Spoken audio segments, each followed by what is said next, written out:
नमस्कार जोहार। चलिए जानते हैं झारखंड की ताज़ा खबरों को, लेकिन उससे पहले अगर आपने अभी तक इस चैनल को सब्सक्राइब नहीं किया तो सब्सक्राइब कर लें, जिससे कि आपको झारखंड की ताज़ा खबर रोजाना मिलती रहे। सबसे पहली खबर, झारखंड में ठंड से मिलेगी थोड़ी राहत। झारखंड में ठंड से थोड़ी राहत मिलेगी, तापमान में थोड़ी बढ़त दर्ज की जाएगी।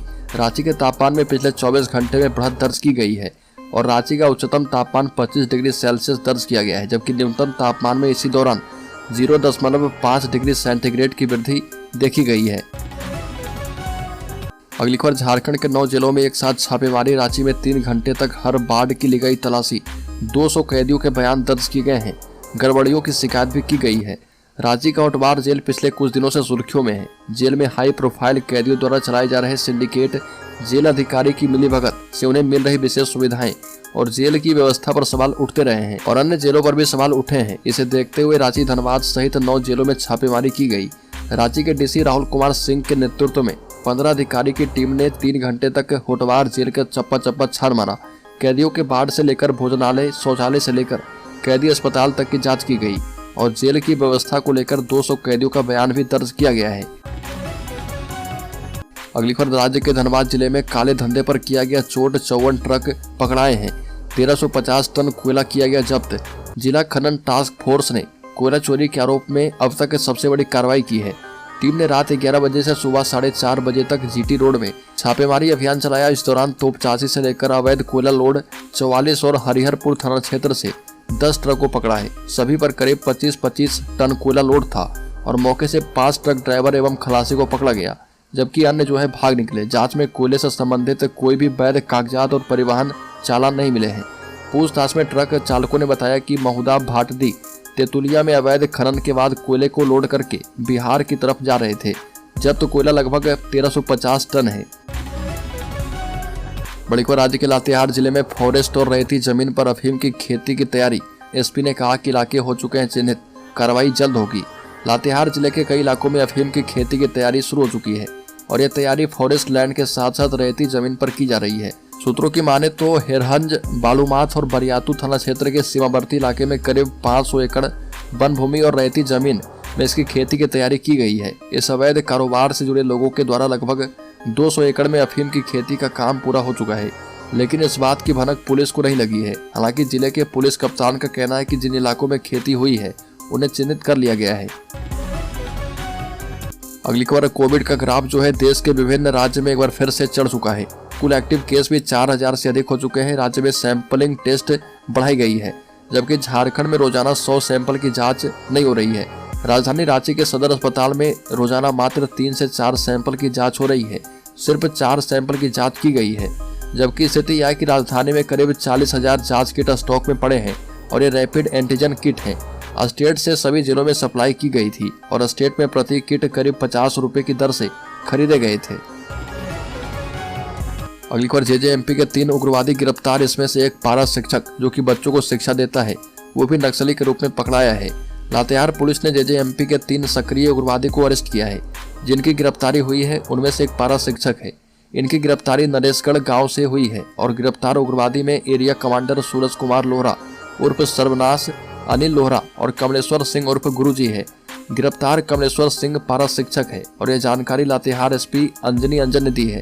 लातेहार एसपी ने बताया कि जेजेएमपी के सक्रिय समर्थक कमलेश सिंह उर्फ गुरुजी के घर पर जेजेएमपी सुप्रीमो पप्पू लोहरा और सब जोनल कमांडर लवलेश कंजू अपने हथियार बंद दस्ते सदस्य के साथ मौजूद था। अगली खबर, साइबर ठग पैसे का लालच देकर खुलवा रहे बैंक खाता, उससे कर रहे ठगी के पैसे का लेन देन। साइबर अपराधी रांची को नया अड्डा बना रहे। रांची में रहकर साइबर अपराधी लोगों को ठगी का शिकार तो बना ही रहे, साथ ही वैसे लोगों को भी पैसे का लालच देकर फंसा रहे जो घर बैठे बैठे पैसा कमाना चाहते हैं।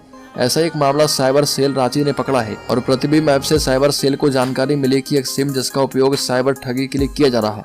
इसके बाद पुलिस ने पता लगाया कि उक्त सिम किसका है। जानकारी मिली कि सिम पुदांग इलाके में रहने वाले एक व्यक्ति का है। उसे पकड़कर जब पुलिस ने पूछताछ शुरू की तो जानकारी मिली कि उक्त सिम उसने किसी को और भी दे रखा है। पुलिस को जांच में पता चला है कि साइबर अपराधी सुखदेव नगर इलाके में किराए के मकान में रह रहे। हालांकि पुलिस जब छापेमारी के लिए पहुंची तभी सभी मकान में ताला बंद करके वहां से फरार हो गए। अगली खबर, राज्य के 6 लाख छात्रों को फरवरी तक मिल जाएगी साइकिल। 2 दिन में निकलेगा वर्क ऑर्डर। कल्याण विभाग ने 8वीं कक्षा में पढ़ने वाले सरकारी स्कूल के SC/ST, पिछड़ी जाति और अल्पसंख्यक बच्चों को साइकिल देने का टेंडर फाइनल कर दिया है। शैक्षणिक सत्र 2023-24 और 2024-25 के लिए टेंडर निकाला गया है, जिसे फाइनल कर दिया गया है।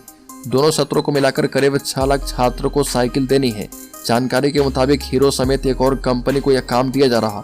कल्याण विभाग 2 दिनों में वर्क ऑर्डर निकाल लेगा। विभाग ने तय किया है कि राज्य सरकार के 4 वर्ष पूरे होने के अवसर पर शैक्षणिक सत्र 2023-24 के 10 छात्रों को 29 दिसंबर को साइकिल दी जाएगी और सत्र के सभी लाभुक बच्चों को फरवरी के अंत तक साइकिल देने का लक्ष्य निर्धारित किया गया है। अगली खबर, झारखंड के खूंटी जिले में क्रिसमस मनाने गई आदिवासी छात्रा को किडनैप करके गैंगरेप किया गया। चाकू की नोक पर हैवानियत की गई। झारखंड के खूंटी जिले के तोरपा में 9वीं कक्षा की छात्रा का चाकू के बल पर अपहरण करके दुष्कर्म करने का मामला सामने आया। हॉस्टल में रहकर पढ़ाई करती है। इस मामले में पुलिस मुख्य आरोपी शहबाज खान हसनैन उर्फ गोलू खान, मिराज खान और एक महिला समेत 2 अन्य लोगों को अरेस्ट करके पूछताछ कर रही है। आदिवासी छात्रा हॉस्टल की अन्य छात्राओं के साथ क्रिसमस के मौके पर आयोजित प्रार्थना सभा में शामिल होने के लिए RC चर्च गई थी। चर्च के बाद वो अपने एक दोस्त के साथ कॉलेज के पास टुंगरी में घूमने चली गई और वहीं पर तबकरा का युवक शहबाज खान अपने एक साथी के साथ आया और उसके बाद उसके साथ दुष्कर्म की घटना को अंजाम दिया। अगली खबर, राज्य में मुख्यमंत्री आवास का घेराव, हजारों टेट पास सहायक अध्यापक होंगे शामिल। झारखंड राज्य टेट सहायक अध्यापक समन्वय समिति के बैनर तले 26 दिसंबर को राज्य में मुख्यमंत्री के आवास का घेराव किया जाएगा और इसमें हजारीबाग जिले से लगभग 1000 टेट पास सहायक अध्यापक शामिल होंगे। ये बातें जो है टेट पास सहायक अध्यापक संघ के प्रदेश महासचिव संजय मेहता ने कही है और मेहता ने हजारीबाग जिले के तमाम सहायक अध्यापकों से अपील किया है कि 26 दिसंबर को अधिक से अधिक संख्या में रांची चलें और सभी के हाथ में तिरंगा झंडा बैनर तख्ती रहना अनिवार्य है। ये भी कहा कि झारखंड के मुख्यमंत्री हेमंत सोरेन जी चुनाव के पूर्व उन्होंने हर सभा में घूम घूम कर कहा था कि अगर मेरी सरकार बनी तो पारा शिक्षकों को 3 माह के अंदर वेतनमान देना मेरी पहली प्राथमिकता होगी और घोषणा पत्र में भी 1 नंबर में पारा शिक्षकों की मांग रखी गई है। अगली खबर, झारखंड की अर्थव्यवस्था लगातार हो रही मजबूत, 1 लाख तक हो सकती है प्रति व्यक्ति की आय। राज्य में मानसून की कम बारिश होने के बावजूद कृषि क्षेत्र में 4 से 5% ग्रोथ रेट की संभावना जताई गई है। उद्योग के क्षेत्र में भी जबरदस्त उछाल आएगा और इसमें 8% तक ग्रोथ की संभावना है। वर्तमान में राज्य सरकार पर 96,406 करोड़ रुपए का कर्ज है और फिलहाल राज्य सरकार इस कर्ज की एवज में सालाना 7400 करोड़ रुपए का ब्याज देती है। ब्याज के भार को कम करने के लिए सरकार ने अधिक ब्याज दर वाले ऋणों को चुकता करती जा रही है। आने वाले समय में राज्य के पास सिर्फ वही कर्ज रह जाएगा जिसकी ब्याज दर 6 से 7% के बीच रहेगी। अगली खबर, सांसद संजय सेठ की मुश्किलें बढ़ी, CM PF में घोटाले को लेकर CBI ने भेजा नोटिस। CCL कोलियरी कर्मचारी संघ ने रांची के सांसद संजय सेठ को CM PF में घोटाले की CBI जांच को लेकर ज्ञापन सौंपा है। संघ के महामंत्री राजीव रंजन सिंह, मुख्यालय कार्यकारी अध्यक्ष संजय श्रीवास्तव एवं अन्य सदस्य इसमें शामिल हैं और बता दें कि 1390 करोड़ रुपए का निवेश किया गया था। फंड मैनेजरों ने संगठन को रेटिंग में गिरावट के बारे में सूचित किया था, लेकिन CM PFO के अधिकारियों ने इस पर ध्यान नहीं दिया था। अगली बार CBSE का एक्शन, झारखंड के 10 स्कूलों की मान्यता रद्द। बता दें कि CBSE ने पटना रीजन के तहत 36 स्कूलों पर बड़ी कार्रवाई करते हुए उनकी मान्यता खत्म कर दी है। इसमें झारखंड के 10 स्कूल शामिल हैं। बोर्ड ने स्कूलों को नोटिस भेजकर उसे बंद करने का आदेश दिया है। यह कार्रवाई स्कूलों की ओर से CBSE के मानदंडों का पालन नहीं करने के लिए किया गया है। प्राप्त जानकारी के मुताबिक राजस्कूली बच्चों से ज्यादा फीस ले रहे थे और उसके मुताबिक उन्हें ना तो आधारभूत संरचना उपलब्ध करवाई जा रही थी और न ही अकादमिक सुविधा। जिन स्कूलों की मान्यता रद्द की गई है उसकी सूची CBSE की ऑफिशियल वेबसाइट पर अपलोड कर दी गई है। बोर्ड ने अभिभावकों को सूची देख लेने और इन स्कूलों में बच्चों को दाखिला दिलवाने से बचने के लिए कहा है। अगली बार, झारखंड कांग्रेस के पूर्व प्रदेश प्रभारी अविनाश पांडे ने पार्टी को दिया सुझाव।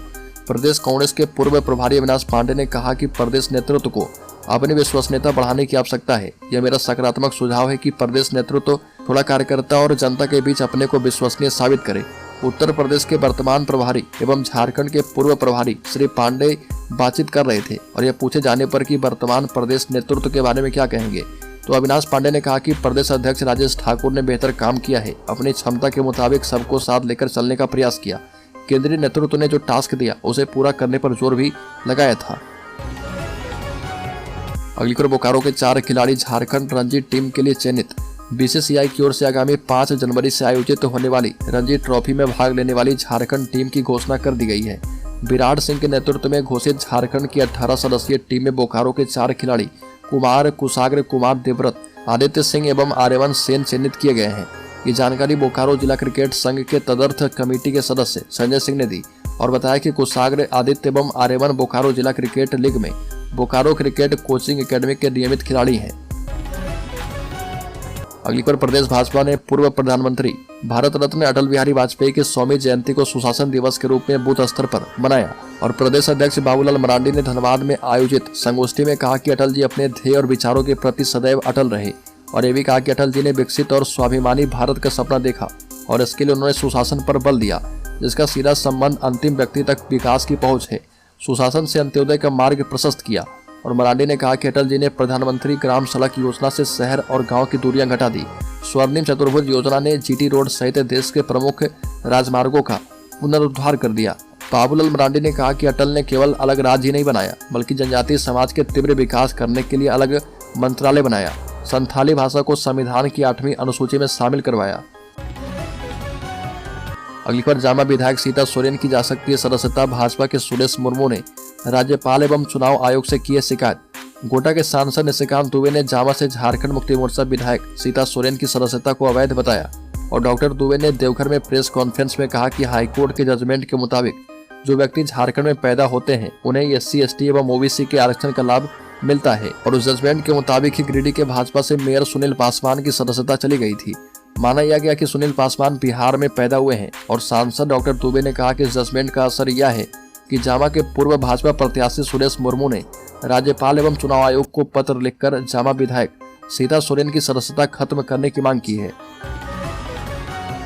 अगली खबर झारखंड के हजारीबाग से एक हैरान करने वाला मामला सामने आया। शराब के नशे में धूत एक ASI ने सरेआम 28 राउंड गोलियां चलाई। ये घटना हजारीबाग स्थित पुलिस लाइन की है। फायरिंग से पूरे इलाके में सनसनी फैल गई और ASI ब्रिजनंदन की इस तरह से फायरिंग करने के बाद जवान वहां से भाग गए और इसके बाद बुलेट प्रूफ जैकेट पहनकर पुलिसकर्मी ने पकड़ा। दरअसल पुलिस लाइन में देर शाम शराब के नशे में एक ASI द्वारा ताबड़तोड़ 28 राउंड गोलियां चलाई गई और ASI ने ये गोलियां अपनी सर्विस रिवॉल्वर से चलाई। पुलिसकर्मी की इस तरह फायरिंग करने से वहां अफरा तफरी का माहौल हो गया और बताया जा रहा है कि ASI ब्रिजनंदन PCR ड्यूटी में थे और हजारीबाग के SP मनोज रतन चौथे ने घटना की पुष्टि करते हुए बताया कि तत्काल प्रभाव से ASI को सस्पेंड कर दिया गया है। FIR दर्ज करने के बाद ASI को जेल भी भेजा गया है।